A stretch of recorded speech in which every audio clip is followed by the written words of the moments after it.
It is possible to believe that all the human mind has ever accomplished is but the dream before the awakening.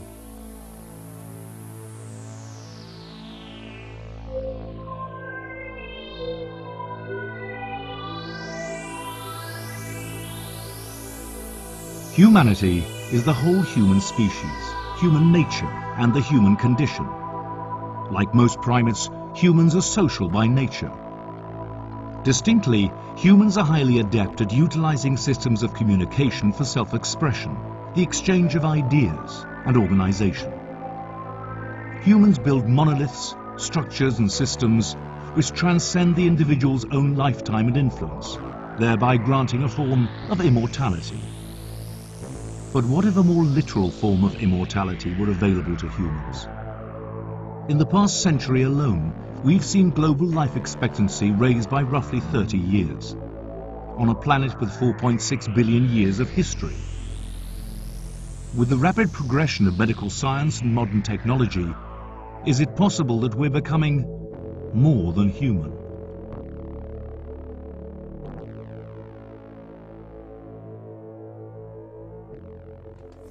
Well, I think the term post-human, as the term transhumanism, is trying to express some kind of post-evolutionary development. Now, of course, one can see all of this as part of evolution. I mean, we've evolved a body that not only can operate and become aware in the world, but become self-reflective, can construct technologies that allow it to be effectively redesigned or re-engineered. So these sorts of new strategies and trajectories that technology allows creates all sorts of possibilities that we might term post-human or post-evolutionary or transhuman.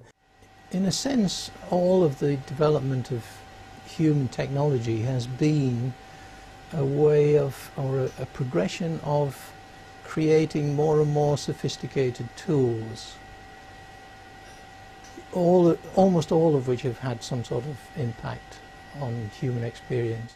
I guess originally you integrate things into the human body for ornamentation, you know, earrings and so forth. And then slowly we're getting better at putting more technology in. It's been relatively dumb technology. It's been, you know, artificial hips and so forth, or slightly more complicated thing like pacemakers. It's not a term that I've come across before, but I would take it to mean something involving a combination of technological devices and the human body, an integration of these in some way to produce something which goes beyond the capabilities of humans at present. And I think the other thing is we've got much better at handling and working with knowledge and information.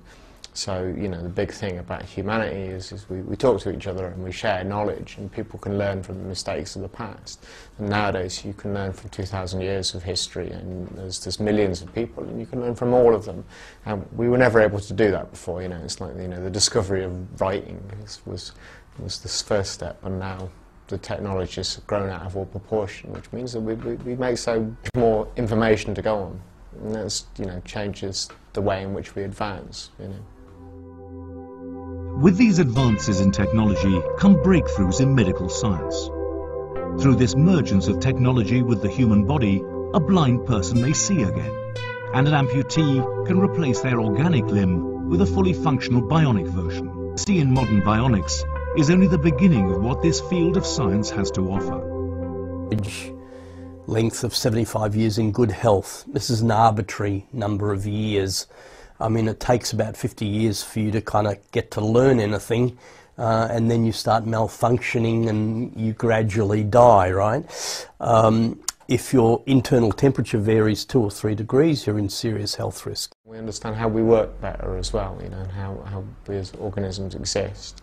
And that, of course, is also, you know, means we live longer, we live happier, possibly, and we live healthier, certainly. than we were in the past. So you know, those are the big three changes in our existence. Yeah. We can now program a paraplegic to walk. Now, a paraplegic doesn't have feelings in their legs, so they're still going to need some kind of crutches or some kind of support. But in fact, their leg movements can be computer sequenced and muscle stimulated, so that paraplegic person can in fact move. The nervous system does work by electrical impulses, so again the possibility certainly exists for interfacing electrical devices either as input devices to provide an artificial retina or artificial cochlea. These things already exist.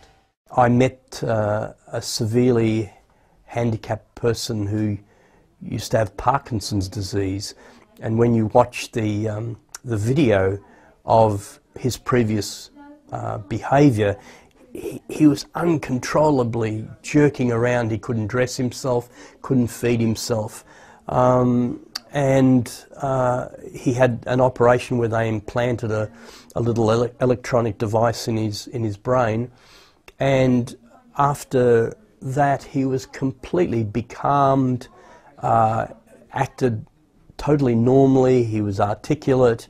It was quite a surprising sort of outcome, but this involved implanting something inside of his brain. Of course, you know, if someone hacks into that, there could be malicious outcomes, but you know, the reality were initially military inventions. With the achievements of expanded medical science and greatly extended life expectancy come important ethical questions.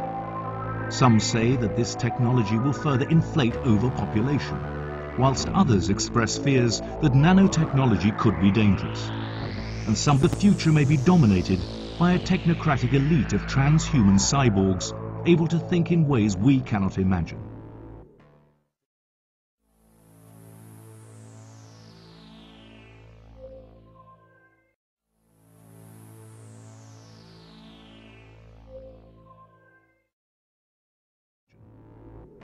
There's some interesting and possibly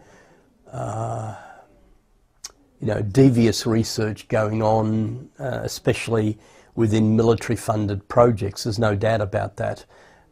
For example, an 8-bit processor has been attached to the brain of a fish on the one hand, or a cockroach on the other, whereby alternating the electrical stimulation from left to right side of the creature's brain, they can in fact guide the cockroach or the fish to go and move in a certain direction, go to a certain place. And of course, with a small pin-sized camera mounted on them, effectively they become surveillance instruments. So there's sort of more devious and perhaps malicious uses you would make of those kinds of technologies. Technology is an enabler, and you can do good things and you can do bad things. You know, communications technology enables us to spread knowledge around the world, but it also enables us to spread propaganda around the world. I think in terms of RFID tags, you know, the trivial kind of use of them, tracking products and so forth. You know, I mean, you know, if I never lose my luggage again at an airport, this would be a good thing, you know, and being able to tag my luggage and have it tell the baggage handlers that they put it in the wrong place would clearly be a positive thing. So there are clearly very good uses for it. I think in terms of tracking humans, I'm kind of, I think that, yeah, I kind of, privacy is an important issue, and the ability to not have people know where you are is I think useful. In practice, if we wanted to, the amount, you know, the knowledge of where I am and what I'm doing at any point in time is already pretty enormous. I mean, you've got a phone and you leave it switched on most of the time, so I can track where you are within, depending on which part of the world you're in, but I can probably track within 100 meters of where you are already. If you're using 3G, the ability to do that would be even, you know, down to 10 meters. Probably the biggest problem that we're going to face in the future is, just from sheer numbers of humans, overpopulation is a phrase or a name or a word which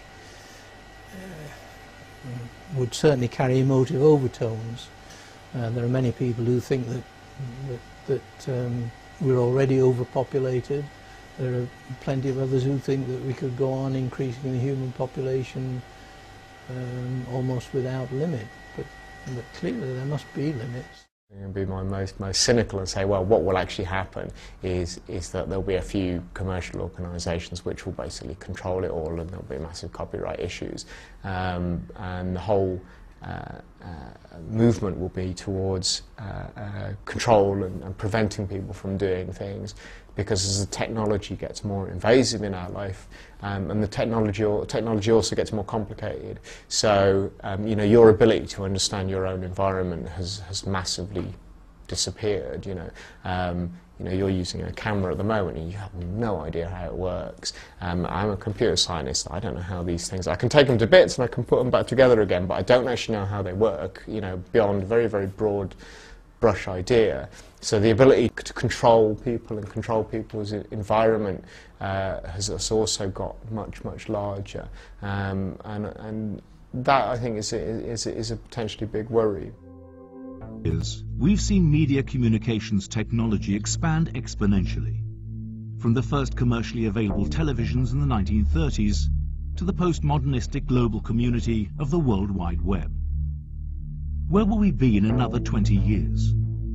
Will we look back upon colour television as being primitive? Will the next generation of media technology be more real than anything we have experienced? Just by looking at the way things have gone in the past, I think that if present trends continue, we're going to see more and more intimate interfaces, more and more intuitive interfaces, I think, between the internet, between computer-based technology and our own everyday experience. I think that you know, the technology just gets more and more pervasive. So more and more information, more and more resources that we use become aware of the world and aware of information around them. And you know, to the extent now that people have just got so used to having, you know, immediate, massive quantities of oil at the drop of a hat, and I think that's only going to continue. The question of, I think, for the next 10 years, which is a relative time, is working out how to make that information easier to use and easier to get hold of. With technologies like the Wii, this kind of interface becomes more and more intuitive, I think. So anybody can use them. It's getting cheaper all the time, of course. We can access the internet from virtually anywhere. So all of these things, I think, are certainly not going to slow down.